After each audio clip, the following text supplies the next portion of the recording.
कोई भाई कोई बहन प्रभु में आया, उनको अनंत जीवन पाने के लिए, प्रभु से मिलने के लिए क्या करना है? अपने जीवन के इन्हीं सब बातों में ध्यान देकर उसको सुधार करने की कोशिश करना है। अगर हम ये नहीं करते हैं, वचन कहता है इन सब बातों का परमेश्वर पलटा लेगा, मतलब पलट के आपके जीवन में लौटाएगा। अगर आपने किसी को धोखा दिया, आप आगे चल के धोखा खाएंगे। अगर आपने किसी का घर तोड़ा, आगे चल के आपका घर भी टूटेगा।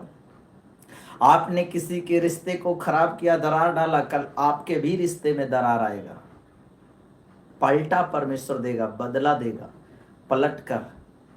याद रखिए, वचन कहता है जो तुम बोओगे वही काटोगे। जिस नाप से तुम नापोगे उसी नाप से तुम्हारे लिए भी नापा जाएगा। तो याद रखें कि हम जो अपने कर्म के बीज बो रहे हैं, एक दिन उसको काटना भी है। तो क्यों ना हम अच्छी बीज को बोएं, ताकि हम अच्छी बातों को काट सकें, आशीष की बातों को बोएं और आशीष की बातों को काट सकें। क्यों दुनियादारी के चक्कर में पड़कर अपना जीवन घर गृहस्थी बर्बाद करना है? प्रभु ने जो वचन दिया है, जैसे देश को चलाने के लिए संविधान है, वैसे ही अपने जीवन को चलाने के लिए परमेश्वर की व्यवस्था, धर्मशास्त्र, बाइबल है ना, पवित्र बाइबल हमें दिया गया कि एक मनुष्य को पृथ्वी पे कैसे अपना जीवन को यापन करना है और वो कैसे प्रभु को प्रसन्न कर सकता है, प्रभु की आशीष को अपने जीवन में कैसे ले सकता है, परमेश्वर की सामर्थ्य को अपने जीवन में कैसे अनुभव कर सकता है और अपनी आत्मा का उद्धार कैसे पा सकता है। ये प्रभु का एक संविधान है, एक व्यवस्था जो मनुष्य को जीने के लिए दिया गया है। मेरे प्रियो, कई बार आप जब मोबाइल खरीदते हैं, मिक्सर खरीदते हैं, टीवी खरीदते हैं, उसके अंदर एक छोटा सा मेनू कार्ड बुकलेट होता है जिसके अंदर फंक्शन लिखा होता है। रिमोट का ये बटन दबाने से ये काम होगा, ये बटन दबाने से ऑफ होगा, इससे साउंड कम बेसी होगा। मिक्सी के अंदर, हर एक चीज के अंदर एक छोटा सा बुकलेट लिखा रहता है जिसको पढ़कर हमें मालूम हो जाता है कि ये किस प्रकार से काम करेगा, फंक्शन किस, उसका फंक्शन की हमें जानकारी हो जाता है।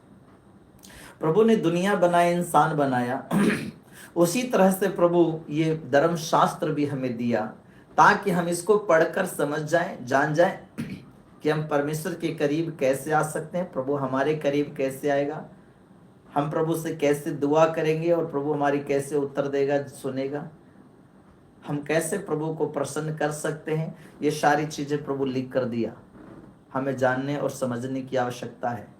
इसलिए वचन कहता है कि इस बात में कोई अपने भाई को ना ठगे, कोई अपने भाई को धोखा ना दे। जैसा कि संसार में कई लोग ऐसा अपने भाई के साथ, बहन के साथ, परिवार के साथ, रिश्तेदारों में ऐसा किया, अपने ही भाई को घर तोड़ने की कोशिश किया, इधर का बात उधर कर कर पति पत्नी को अलग करने की कोशिश किया। और वचन कहता है परमेश्वर इसका बदला देगा।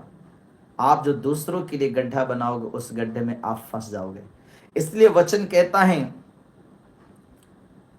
लिखा है, पलटा लेगा, लेने वाला है, जैसे कि हमने पहले ही तुमसे कहा और चिताया भी था। कई परमेश्वर के दास लोग इन वचनों का प्रचार करते हैं, भाई ऐसा ना करो, बहन ऐसा ना करो, अगर तुम करोगे तो कल ये तेरे जीवन में लौट के आने वाला है। इसलिए अच्छा से सोच लो, समझ लो। इसलिए वचन 7 में कहता है, क्योंकि परमेश्वर ने हमें शुद्ध होने के लिए, अशुद्ध होने के लिए नहीं परंतु पवित्र होने के लिए बुलाया गया। हम मसीह में अपवित्रता में जीने के लिए नहीं, अशुद्धता में रहने के लिए नहीं बुलाए गए, बल्कि हम मसीह में इसलिए बुलाए गए हैं ताकि हम पवित्र बन जाएं, अशुद्ध से शुद्ध हो जाएं, परमेश्वर की बात और व्यवस्था में चलकर। हालेलुया। सो यहां पे वचन कहता है, क्योंकि परमेश्वर ने हमें अशुद्ध होने के लिए नहीं परंतु पवित्र होने के लिए बुलाया है। प्रभु हमको क्रिश्चियन बनने के लिए नहीं बुलाया, हिंदू मुस्लिम सिख ईसाई करने के लिए नहीं बनाया, बस वो हमें अपने वचन में लाके हमें पवित्र बनाना चाहता है, ताकि हम पवित्र होने के कारण हम प्रभु के राज्य में जा सकें, स्वर्गीय जीवन को पा सकें, अनंत जीवन को ले सके प्रभु से। ये प्रभु का बनाया हुआ व्यवस्था है, कानून है। हालेलुया। इसलिए पौलुस कहता है, इस कारण जो इसे तुच्छ जानता है वह मनुष्य को नहीं परंतु परमेश्वर को तुच्छ जानता है। जो इन वचनों को सिखाते हैं, प्रचार करते हैं, जो वचन को तुच्छ जानते हैं, जो परमेश्वर के सेवकों को तुच्छ जानते हैं, जिनको लगता है तो बस ऐसे ही अपना जनसंख्या बढ़ाने के लिए, अपना नाम बढ़ाने के लिए कर रहे हैं। वचन कहता है जो इससे तुच्छ जानता है वो मनुष्य को नहीं, इस वचन को नहीं, वो परमेश्वर को तुच्छ जान रहा है। ये परमेश्वर की नियम व्यवस्था कानून है। एक सेवक परमेश्वर की ओर से चुन के खड़ा किया जाता है। ये बात अलग है कि कुछ लोग देखा देखी में खड़ा हो गए, वो बात अलग है, मगर परमेश्वर चुन कर खड़ा करता है इस काम के लिए, और परमेश्वर चाहता है कि हम उसकी सुने। परमेश्वर उसके द्वारा हमें मार्गदर्शन जीवन में दिखाना चाहता है, मार्ग